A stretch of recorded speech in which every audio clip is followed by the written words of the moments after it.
Question यहाँ आपको एक 2x2 ऑर्डर की एक मैट्रिक्स दे रखी है, स्क्वायर मैट्रिक्स, और आपको उसका इनवर्स फाइंड आउट करना है। अभी मैं आपको पहले 2x2 ऑर्डर के करवा रहा हूँ, उसके बाद 3x3 ऑर्डर के।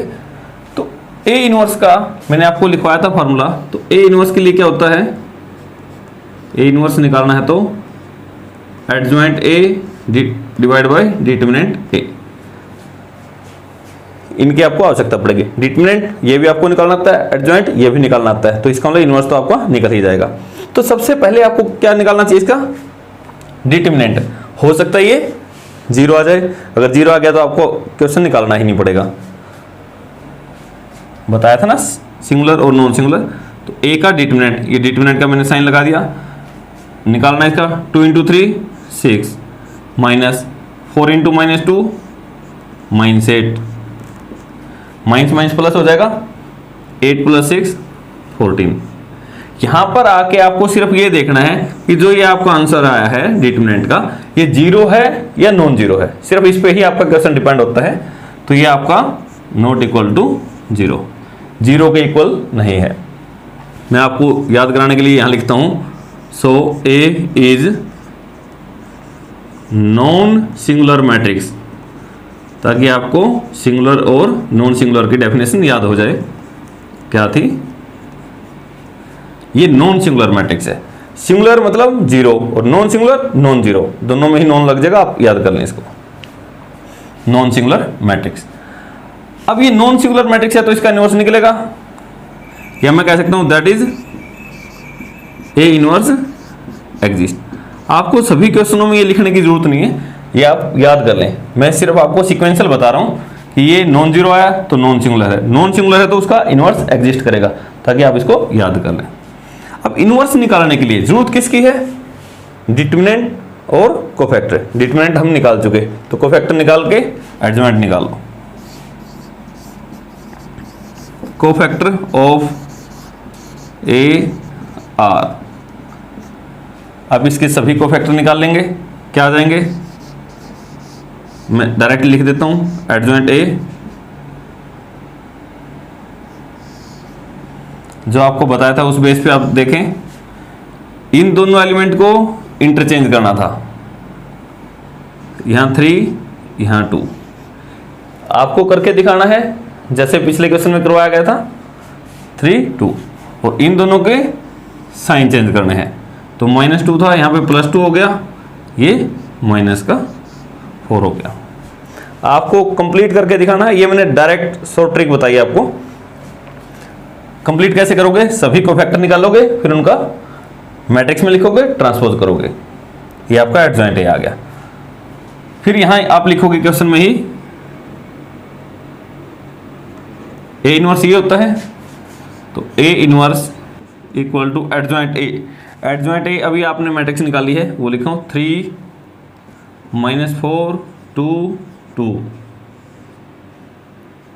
1/, क्योंकि डिवाइड में है तो 1/, डिटरमिनेंट ए। डिटरमिनेंट कितना आया था ए का 14, यहाँ पे आपका आ गया 14। तो ए इनवर्स देखिए क्या आ गया, 14 से डिवाइड करना है, दैट मीन्स सभी एलिमेंटों को 14 से डिवाइड कर दो। तो क्या हो जाएगा, 3 / 14, 2 / 14 कैंसिल हो गए 1/7, -4 / 14 तो -2/7, 2 / 14 1/7। तो इस प्रकार से आपकी ये मैट्रिक्स इस मैट्रिक्स का इनवर्स आ जाएगी। इस प्रकार से आपको निकालना है। जैसे आपको चेक करना है कि आपका आंसर सही है या गलत है। आपको बताया था ए और ए इनवर्स की प्रोडक्ट क्या आएगी, आइडेंटिटी। चेक करते हैं, हम वेरीफाई करते हैं। वेरिफिकेशन सिर्फ मैं आपके लिए करके दिखा रहा हूं, आप एग्जाम में फ्री हैं तो अपना चेक भी कर सकते हैं। ए इंटू ए इनवर्स, कई बार एग्जाम में टाइम बच जाता है, तो 2 -2 4 3, ये कितना था 3/14 1/7 -2/7 1/7, ये कितना आना चाहिए, आइडेंटिटी। चेक करते हैं आइडेंटिटी आएगा या नहीं। इसका फर्स्ट रो और फर्स्ट कॉलम की प्रोडक्ट कीजिए। 2 इंटू 3 6/14, इन दोनों की -2 और -2 प्लस का 4 डिवाइड बाय 7। अब फर्स्ट रो सेकंड कॉलम के साथ 2 into 1/7 -2 into this -2/7, 4 into this 12/14, 3 into this -6/7, 4 into this 4/7 plus 3/7। Check करते हैं क्या आया। यहां 14 एलसीएम लोगे, 14 है तो यहाँ पे 2, 4 इंटू 2 8, 8 प्लस 6 14, 14 डिवाइड बाई 14 आप कैलकुलेट करके देख लेना 1। ये प्लस का है, ये माइनस का, कैंसिल आउट हो गए 0। ये 2 पे कैंसिल होता है, ऊपर आ जाएगा 6/7, ये भी 6/7, सब्ट्रैक्ट हो गए 0। 7 है, 4 प्लस 3 7, 7/7 1। क्या आ गया आपकी आइडेंटिटी मैट्रिक्स। आइडेंटिटी मैट्रिक्स आई तो इसका मतलब जो आपका ए इनवर्स था ये सही था, ये इसकी वेरिफिकेशन होगी। आप इस प्रकार से इनको कर सकते हैं। यहाँ आपको 3/3 की एक स्क्वायर मैट्रिक्स दे रखी है और आपको इसका इनवर्स फाइंड आउट करना है। ए इनवर्स आपको फाइंड आउट करना है। तो आपको पता है सेम प्रोसेस वही फॉलो करनी है। इनवर्स के लिए सबसे पहले आपको क्या निकालना पड़ेगा, क्योंकि ए इनवर्स का क्या फार्मूला होता है, आप इसको याद कर लें, adjoint A divide by determinant A. तो सबसे पहले किसको चेक किया करें, डिटर्मिनेंट को। तो यहाँ पे डिटर्मिनेंट मैं निकालता हूँ, ए का डिटर्मिनेंट। कैसे निकालते थे, पहला एलिमेंट ऐसे कैसे, इसके सीधी दोनों लाइन छोड़ दी, 2 इंटू 5 10 माइनस 0 इंटू 4 0। फिर इसके लिए माइनस साइन, इसके सीधी दोनों लाइन छोड़ दी, 0 इंटू 5 0 माइनस 0 इंटू 4 0 प्लस 3, सीधी दोनों लाइन छोड़ दी, 0 माइनस 2 इंटू 0 वो भी 0, तो ये भी 0 हो गया, ये भी 0, तो कितना आ गया 10। आपको सिर्फ क्या चेक करना था, डिटर्मिनेंट आपका ये 0 आया है या नॉन जीरो। तो ये तो नॉट इक्वल टू 0 है। अगर ये नॉट इक्वल टू 0 है तो इसका मतलब ए इज नॉन सिंगुलर मैट्रिक्स। कैसी मैट्रिक्स है, नॉन सिंगुलर। सिंगुलर या नॉन सिंगुलर किस पे डिपेंड करता है, डिटर्मिनेंट पे, 0 है या नॉन जीरो है। अगर नॉन सिंगुलर है तो इसका इनवर्स एग्जिस्ट करेगा, ए इनवर्स एग्जिस्ट करेगा। ए इनवर्स के लिए किसकी जरूरत है, एडजॉइंट। और एडजॉइंट के लिए क्या निकालने हैं, कोफैक्टर। तो पहले कोफैक्टर निकालिए। कोफैक्टर ऑफ ए आर, चाहे 3/3 का हो, सेम प्रोसेस है। तो पहले A11 कैपिटल कोफैक्टर के लिए A11। तो यहाँ पर देखिए इसके सीध की दोनों लाइन छोड़ दी तो ये बच गया, 2 इंटू 5 10 माइनस 0 इंटू 4 0, तो कितना आ गया 10। और यहाँ पे ये दोनों का सम क्या बनता है, इवन, तो साइन चेंज नहीं होगा।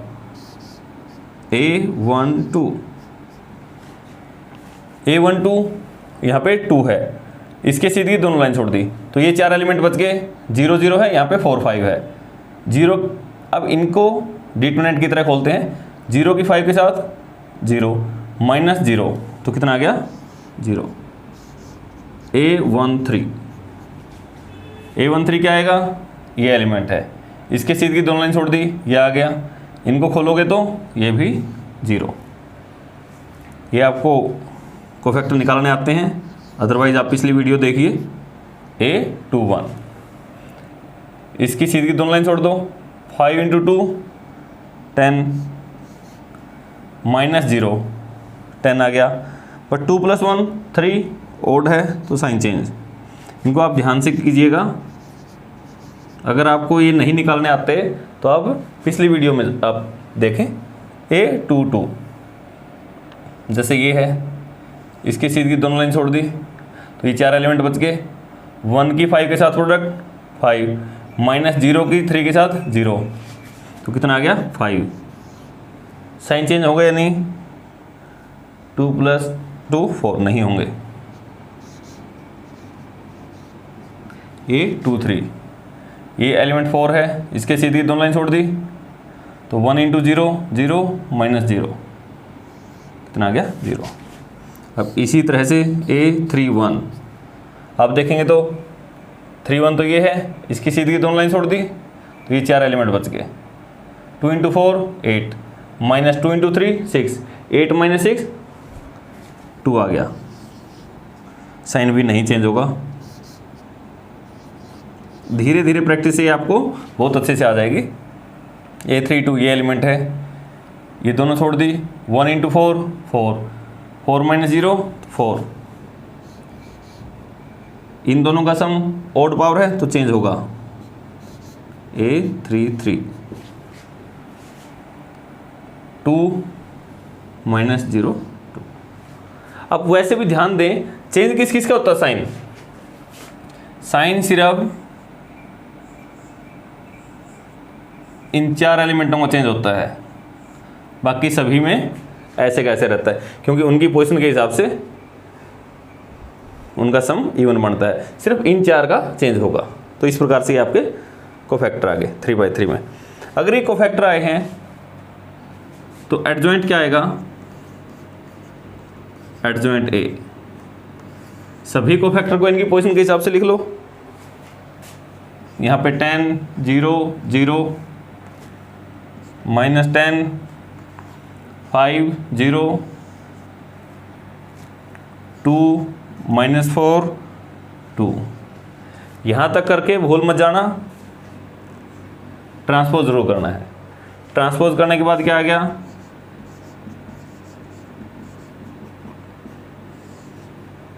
ट्रांसपोज में क्या होता था? रो को कॉलम में change, 10 0 0, second row second column, minus 10 5 0, और ये थर्ड रो 2 माइनस 4 2। जैसे ही आपने ट्रांसपोज कर दिया तो निशान हट जाएगा। देखो, तो अब ये वाला रिजल्ट, ये तो मैंने आपको याद करने के लिए लिखा था। यहाँ से आपने कोफैक्टर एडजॉइंट ये, तो फिर आप इसको लिखिए A इनवर्स क्या होता है? Adjoint A divide by determinant A। Adjoint A एक मैट्रिक्स आती है, ये आपने ऊपर निकाल रखी है, इसको आप लिख दो 10 minus 10 2 0 5 minus 4 0 0 2 divide by determinant A। Determinant A आपका आया था 10, तो मैं यहाँ पे लिख सकता हूँ 1/10। 10 से डिवाइड का मतलब क्या हो गया? सभी एलिमेंटों को 10 से डिवाइड कर दो। 10/10 1 माइनस 1 1/5, 0/10 तो 0, 1/2 माइनस 2 डिवाइड बाई 5 0 0 1/5। सभी एलिमेंटों को 10 से डिवाइड कर दो, तो ये आपका इन्वर्स आ गया। वेरीफाई करके देखना है, आप कर सकते हैं, बट यहाँ तो आपसे सिर्फ इन्वर्स पूछा गया था। अगर इसको वेरीफाई करेंगे तो ये वेरीफाई हो जाएगा, तो आपको ऐसे निकालना है।